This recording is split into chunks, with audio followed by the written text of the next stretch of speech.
السلام علیکم ورحمۃ اللہ وبرکاتہ۔ بسم اللہ الرحمن الرحیم۔ نحمدہ ونصلی علی رسولہ الکریم، اما بعد۔ میرے عزت والے اور ایمان والے پیارے بھائیوں، رمضان المبارک کا مہینہ جاری ہے اور اللہ تعالیٰ نے اس مہینے کے ساتھ کئی خصوصیات کو جمع فرمایا ہے۔ ان خصوصیات میں سے ایک بڑی خصوصیت اس ماہ مبارک میں قرآن کریم کا آسمان دنیا پر نازل ہونا ہے۔ چنانچہ ارشاد خداوندی ہے، شہر رمضان الذی انزل فیہ القرآن ھدی للناس وبینات من الھدی والفرقان، یعنی رمضان کا وہ مہینہ ہے جس میں قرآن کریم نازل کیا گیا، جو لوگوں کے لیے سراپا ہدایت اور ایسی روشن نشانیوں کا حامل ہے جو صحیح راستہ دکھاتا ہے اور حق و باطل کے درمیان دو ٹوک فیصلہ کر دیتا ہے۔ جہاں قرآن کریم کو نازل کرنے کے لیے رمضان المبارک کے مہینے کو منتخب کیا گیا، تو وہیں رات کے لیے شب قدر کو چنا گیا، جو انتہائی بابرکت رات اور عظیم الشان شب ہے۔ ارشاد ہے، انا انزلناہ فی لیلۃ القدر، بے شک ہم نے اس کو یعنی قرآن شریف کو شب قدر میں نازل کیا، اور تمہیں کیا معلوم کہ شب قدر کیا چیز ہے؟ فرمایا کہ شب قدر 1000 مہینوں سے بہتر ہے۔ اس میں فرشتے اور روح اپنے پروردگار کی اجازت سے ہر کام کے لیے اترتے ہیں۔ وہ رات سراپا سلامتی ہے فجر کے طلوع ہونے تک۔ تو میرے پیارے بھائیوں، شب قدر کی عظمت یہ ہے کہ اس میں اللہ تعالیٰ نے اپنے مبارک کلام کو نازل فرما کر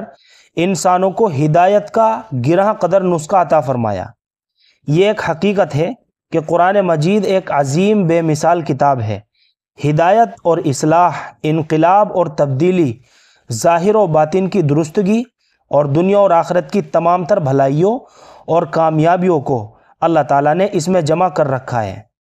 چنانچہ قرآن کریم ہی نے دنیا میں انقلاب برپا کیا، اور جنہوں نے قرآن کریم کو تھاما اور اس کی تعلیمات پر عمل پیرا ہوئے، وہی لوگ دنیا میں انسانوں کے امام اور قائد، رہبر اور رہنما بنے۔ تو میرے پیارے بھائیوں، اس عظیم کلام اور کتاب کے جو حقوق عائد ہوتے ہیں ان کو ادا کیا جائے، تبھی مذکورہ تمام خوبیوں سے انسان متصف ہو سکتا ہے، اور قرآن کریم ہر انسان کے اندر انقلابی کیفیت پیدا کر سکتا ہے، اس لیے کہ قرآن کریم کے جو حقوق نبی کریم صلی اللہ علیہ وسلم نے بیان فرمائے ہیں، ان کی رعایت کرنا، اس کے مطابق قرآن کریم سے فائدہ حاصل کرنا ضروری ہے۔ چنانچہ ان حقوق میں سے میں آپ حضرات کے سامنے قرآن کریم کے چند حقوق بیان کرنے جا رہا ہوں، آپ حضرات اس کو غور سے سنیے۔ دیکھیں میرے پیارے بھائیوں، قرآن کریم پر ایمان لانا جیسا کہ اس کا حق ہے، یہ سب سے پہلا حق ہے کہ اس کو خدا کا آخری کلام ہونے کی دل سے تصدیق کرنا اور عمل سے اس کا ثبوت دینا، کیونکہ اللہ تعالیٰ نے باضابطہ قرآن کریم پر ایمان لانے اور اس کے حلال کو حلال جاننے اور حرام کو حرام سمجھنے کا حکم دیا۔ چنانچہ اللہ تعالیٰ نے ارشاد فرمایا، یا ایھا الذین آمنوا آمنوا باللہ ورسولہ والکتاب الذی نزل علی رسولہ والکتاب الذی انزل من قبل ومن یکفر باللہ وملائکتہ وکتبہ ورسلہ والیوم الآخر فقد ضل ضلالا بعیدا۔ یہ سورہ نساء کی آیت ہے، آیت نمبر 136 ہے۔ اس کا ترجمہ ہے، اے ایمان والو، اللہ تعالیٰ پر ایمان رکھو اور اس کے رسول پر اور اس کی کتاب پر جو اللہ تعالیٰ نے اپنے رسول پر اتاری ہے، اور ہر اس کتاب پر جو اس نے پہلے اتاری تھی، اور جو شخص اللہ، اس کے فرشتوں، اس کی کتابوں اور اس کے رسولوں اور یوم آخرت کا انکار کرے، وہ بھٹک کر گمراہی میں بہت دور جا پڑا ہے۔ تو میرے پیارے بھائیوں، قرآن کریم کو سیکھنے اور سکھانے کا اہتمام کرنا، اس کو سیکھ کر ہی قرآن کریم سے مستفیض ہو سکتے ہیں اور اس کی تلاوت کا حق ادا کر سکتے ہیں۔ نبی کریم صلی اللہ علیہ وسلم کے رسول بنا کر بھیجے جانے کے جو مقاصد قرآن میں مختلف مقامات پر بیان کیے گئے ہیں، اس میں ایک اہم مقصد تلاوت قرآن بھی ہے۔ چنانچہ اللہ تعالیٰ ارشاد فرماتا ہے، لقد من اللہ علی المؤمنین اذ بعث فیہم رسولا منہم یتلو علیہم آیاتہ ویزکیہم ویعلمہم الکتاب والحکمہ وإن کانوا من قبل لفی ضلال مبین۔ حقیقت یہ ہے کہ اللہ تعالیٰ نے مومنوں پر بڑا احسان کیا کہ ان کے درمیان میں سے ایک رسول بھیجا جو ان کے سامنے اللہ تعالیٰ کی آیتوں کی تلاوت کرے اور انہیں پاک صاف بنائے اور انہیں کتاب اور حکمت کی تعلیم دے، جبکہ یہ لوگ اس سے پہلے یقیناً کھلی ہوئی گمراہی میں مبتلا تھے۔ یہ اس آیت کریمہ کا ترجمہ ہے۔ تو میرے پیارے بھائیوں، رسول اکرم صلی اللہ علیہ وسلم نے امت میں تلاوت قرآن کی عظمت اور اہمیت کو عام فرمایا اور اس کے فوائد اور برکات سے آگاہ کیا، اور انسانوں کے ہاتھ میں خدا کا یہ عظیم کلام سونپنا جس کی وجہ سے انسانیت ضلالت کے گڑھے سے باہر نکلی، اور تلاوت قرآن کا ایسا ذوق ان کو عطا کیا کہ اس سے کسی لمحہ صحابہ اکرام کو سیر حاصل نہیں ہوتی تھی۔ اور خود آپ صلی اللہ علیہ وسلم جب قرآن کریم کی تلاوت فرماتے کتنے ہی پتھر دل موم ہو جاتے تھے، اور کیسے کیسے سخت مزاج انسان نرم پڑ جاتے تھے، اور قرآن کریم کی حقانیت اور عظمت کا اقرار کیے بغیر نہیں رہتے۔ اور بہت سے لوگ اسی قرآن کریم کی سماعت سے دائرہ اسلام میں داخل ہوئے۔ دنیا میں جو کچھ انقلاب نظر آ رہا ہے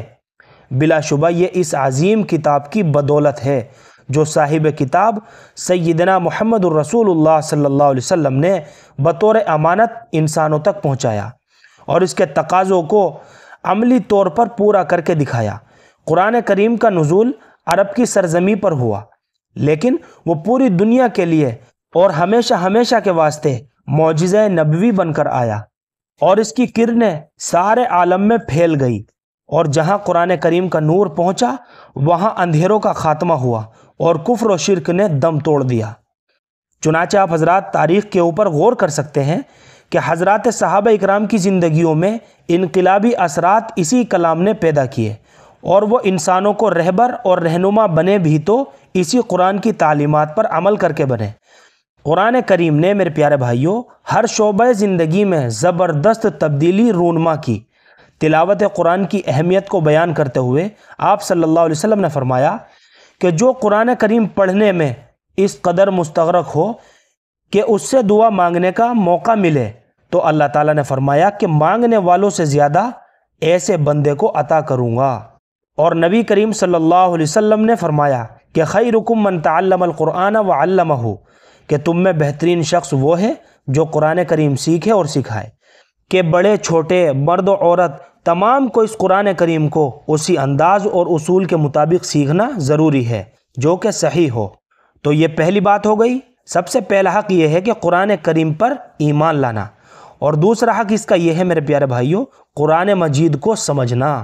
جی ہاں میرے پیارے بھائیوں، قرآن مجید کو تلاوت پڑھنے کے ساتھ ساتھ اس کے معنی اور مضامین میں تدبر کرنا، اس کے مفہوم میں غور و فکر کرنا، تفاسیر قرآن کی روشنی میں نبی کریم صلی اللہ علیہ وسلم کے تشریحات اور صحابہ اکرام کے عمل سے قرآن مجید کے مقصود تک رسائی حاصل کرنے کی کوشش کرنا بھی ضروری ہے، کیونکہ جب تک مطلوب قرآن کو نہیں سمجھا جائے گا تو یقینی طور پر عمل کرنے کا جذبہ بھی نہیں ابھرے گا، اور اللہ تعالیٰ کیا فرما رہا ہے اس سے آگہی بھی حاصل نہیں ہوگی۔ چنانچہ اللہ تعالیٰ نے میرے پیارے بھائیوں نہایت ہی چونکا دینے والے انداز میں فرمایا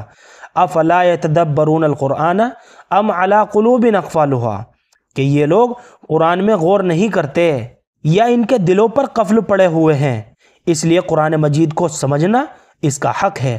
قرآن کریم کو سمجھنے اور اس کی معلومات کو حاصل کرنے کا شوق صحابہ اکرام میں اس درجے تھا کہ حضرت عبداللہ ابن مسعود رضی اللہ تعالیٰ عنہ فرماتے ہیں کہ اس ذات کی قسم جس کے سوا کوئی معبود نہیں کہ کتاب اللہ کی کوئی آیت ایسی نازل نہیں ہوئی جس کے بارے میں مجھے یہ معلوم نہ ہو کہ وہ کس بارے میں اور کہاں نازل ہوئی، اور اگر مجھے کسی ایسے شخص کا پتہ چلے جو کتاب اللہ کے بارے میں مجھ سے زیادہ جانتا ہو اور سواریاں اس کے پاس پہنچا سکتی ہو تو میں اس کے پاس ضرور جاؤں گا وہ علم حاصل کرنے کے لیے۔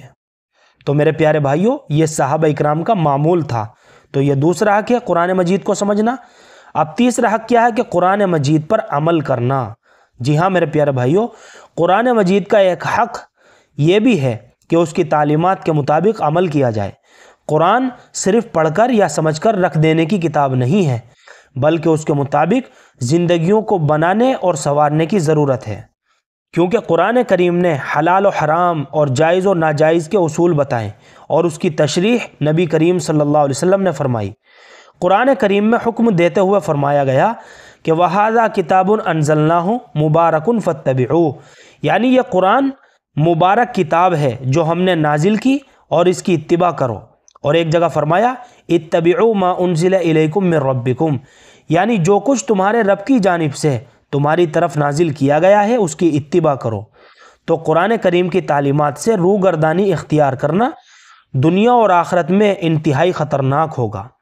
قرآن کریم میں خود اللہ تعالیٰ نے فرمایا وَمَنْ أَعْرَضَ عَنْ ذِكْرِي فَإِنَّ لَهُ مَعِيشَةً ضَنْكًا وَنَحْشُرُهُ يَوْمَ الْقِيَامَةِ أَعْمَى قَالَ رَبِّ لِمَ حَشَرْتَنِي أَعْمَى وَقَدْ كُنْتُ بَصِيرًا قَالَ كَذَلِكَ أَتَتْكَ آيَاتُنَا فَنَسِيتَهَا وَكَذَلِكَ الْيَوْمَ تُنْسَى۔ ان آیات کا ترجمہ ہے اور جو میری نصیحت سے منہ موڑے گا تو اس کو بڑی تنگ زندگی ملے گی اور قیامت کے دن ہم اسے اندھا بنا کر اٹھائیں گے، اور وہ کہے گا یا رب تو نے مجھے اندھا کر کے کیوں اٹھایا حالانکہ میں آنکھوں والا تھا۔ اللہ فرمائے گا اسی طرح ہماری آیتیں تیرے پاس آئی تھی مگر تو نے انہیں بھلا دیا، اور آج اسی طرح تجھے بھلا دیا جائے گا۔ تو میرے پیارے بھائیوں، بڑی ڈرنے کی بات ہے۔ امام قرطبی رحمۃ اللہ علیہ نے اس کی تشریح میں لکھا ہے کہ جس نے اعراض کیا میرے دین سے، میری کتاب کی تلاوت اور اس میں موجودہ احکام اور اعمال سے۔ تو میرے پیارے بھائیوں، صحابہ اکرام کی یہ حالت تھی کہ قرآن کریم کا جتنا حصہ بھی پڑھتے تھے اس پر فوراً عمل شروع کر دیتے تھے۔ امام ابو عبد الرحمن سلمی یہ تابعی ہیں، فرماتے ہیں کہ صحابہ اکرام میں جو حضرات قرآن کریم کی تعلیم دیا کرتے تھے، مثلا حضرت عثمان اور حضرت عبداللہ ابن مسعود وغیرہ، انہوں نے ہمیں بتایا کہ وہ جب آپ صلی اللہ علیہ وسلم سے 10 آیتیں سیکھتے تو ان سے اس وقت تک آگے نہیں بڑھتے تھے جب تک کہ ان آیتوں کی تمام علمی اور عملی باتوں کا علم حاصل نہ کر لیں۔ ہم نے قرآن اور عمل دونوں ایک ساتھ سیکھا۔ تو میرے پیارے بھائیوں، قرآن مجید پر عمل کرنا یہ بھی قرآن مجید کا ایک حق ہے۔ ایک حق قرآن مجید کا کیا ہے میرے پیارے بھائیوں؟ کہ قرآن کریم سے محبت اور اس کا احترام کرنا۔ جی ہاں میرے پیارے بھائیوں، قرآن مجید کا ایک حق یہ ہے کہ اس سے کلام الہی ہونے کی بنیاد پر محبت کی جائے۔ عربی کا ایک محاورہ ہے کہ کلام الملوکی ملوک الکلام، کہ بادشاہوں کا کلام کلاموں کا بادشاہ ہوتا ہے۔ یعنی قرآن کریم تو احکم الحاکمین اور رب العالمین کا کلام ہے، تو اس کا کتنا پاس و لحاظ رکھنا چاہیے اور اس کی کتنی محبت دلوں میں ہونی چاہیے۔ شیخ عبداللہ بن جابر نے حکیم ترمذی کے حوالے سے قرآن کریم کے آداب اور احترام کے تحت لکھا کہ قرآن کریم کا احترام یہ ہے کہ باوضو ہو کر ہی اسے ہاتھ لگایا جائے، مسواک کر کے اپنے منہ کو پاک صاف بنا لے، کیونکہ یہی آپ صلی اللہ علیہ وسلم کا طریقہ تھا کہ قرات کے وقت قبل رخ بیٹھے اور شیطان مردود سے پناہ طلب کرے اور قرات شروع کرنے سے پہلے اعوذ باللہ من الشیطان الرجیم پڑھے، اور جب قرات شروع کرے تو بسم اللہ الرحمن الرحیم پڑھے، بلا ضرورت لوگوں کی باتوں کی طرف متوجہ ہو کر تلاوت قطع نہ کرے، اور قرات محبت سے اور ٹھہر ٹھہر کر کے کرے، اپنے ذہن اور فہم کو اس میں مصروف رکھے تاکہ جو خطاب ہو رہا ہے اس کو سمجھ سکے، وعدے کی ہر آیت پر ٹھہر جائے، اللہ تعالیٰ کی طرف رغبت کرے اور اس سے اس کا فضل طلب کرے، اور جب کوئی وعید کی آیت آئے تو اس سے اللہ تعالیٰ کی پناہ مانگے، اس کی امثال پر ٹھہرے تو عبرت حاصل کرے، ہر حرف کا پورا حق ادا کرے تاکہ الفاظ پوری طرح واضح ہو جائیں، کیونکہ اس کے لیے ہر حرف کے بدلے میں 10 نیکیاں ہیں۔ ٹھیک اسی طرح میرے پیارے بھائیوں، جس درجہ قرآن کریم کا ادب اور تعظیم ہوگی اور دل میں عظمت اور محبت ہوگی تو پھر اعضاء اور جوارح سے ادب قرآن کریم کا ظہور ہوگا اور اس کے مطالبات پر عمل پیرا ہوگا۔ صحابہ اور تابعین اور اسلاف امت کے بے شمار واقعات ہیں جس سے قرآن سے محبت اور تعلق کا اندازہ ہوتا ہے۔ اس لیے قرآن سے محبت کرنا اس کا اہم حق ہے جو دیگر تمام تقاضوں اور حقوق کے ادا کرنے میں معاون ہوگا۔ اور ایک حق میرے پیارے بھائیوں یہ ہے کہ پیغام قرآن کو عام کیا جائے۔ جی ہاں میرے پیارے بھائیوں، قرآن مجید کا ایک حق یہ بھی ہے کہ اس کے پیغام کو سارے انسانوں تک پہنچایا جائے۔ ہمارے نبی آخری ہیں اور نبی کریم صلی اللہ علیہ وسلم کو عطا کیا جانے والا معجزہ قرآن بھی آخری کلام ہے۔ اور قرآن تو ہدی للناس ہے، یعنی سارے انسانوں کو راہ مستقیم دکھانے کے لیے اور بھٹکے ہوئے لوگوں کو منزل مقصود تک پہنچانے کے لیے قرآن کریم کو نازل کیا گیا، اور اس پر خود عمل کرتے ہوئے اس کی تعلیمات ساری دنیا کے سامنے پیش کرنا اور ہدایت کے اس نسخے سے بہرور ہونے کی ترغیب دینا بھی اس کے حقوق میں داخل ہے، کیونکہ مسلمانوں کے زوال کی ایک اہم وجہ اور انحطاط کا سبب قرآن کریم سے دوری ہے۔ مسلمانوں نے آج قرآن کریم کو پس پشت ڈال دیا، اس کو پڑھنا، سمجھنا اور اس کی تعلیمات پر عمل کرنا ختم کر دیا، جس کی وجہ سے ذلت و رسوائی چھائی ہوئی ہے۔ نبی کریم صلی اللہ علیہ وسلم نے امت کے عروج و زوال کی وجہ بیان کرتے ہوئے فرمایا، یقیناً اللہ تعالیٰ اس کتاب کے ذریعے کسی قوم کو سر بلندی عطا فرماتے ہیں اور اسی کتاب کے ذریعے دوسرے لوگوں کو ذلت اور رسوائی سے نیچے گرا دیتے ہیں۔ شیخ الہند مولانا محمود الحسن صاحب رحمۃ اللہ علیہ نے مالٹا کی جیل سے رہائی کے بعد علماء اور طلباء کے ایک مجمع کثیر میں امت کے زوال کی بہت بڑی اور اہم وجہ جو انہوں نے قید کے دور میں غور کی تھی، اس کو بیان کرتے ہوئے فرمایا تھا کہ میں نے جہاں تک جیل کی تنہائیوں میں اس پر غور کیا کہ پوری دنیا میں مسلمان دینی اور دنیاوی ہر حیثیت سے کیوں تباہ ہو رہے ہیں، تو اس کے دو سبب معلوم ہوتے ہیں۔ نمبر 1 مسلمانوں کا قرآن کریم کو چھوڑ دینا، اور نمبر 2 مسلمانوں کے آپسی اختلافات اور خانہ جنگی۔ اس لیے میں وہیں سے یہ عزم لے کر آیا ہوں کہ اپنی باقی زندگی اس کام میں صرف کروں کہ قرآن کریم کو لفظاً اور معناً عام کیا جائے، بچوں کے لیے لفظی تعلیم کے مکاتب ہر بستی میں قائم کیے جائیں، اور بڑوں کو عوامی درس قرآن کریم کی صورت میں اس کے معنی سے روشناس کرایا جائے اور قرآنی تعلیمات پر عمل کے لیے آمادہ کیا جائے۔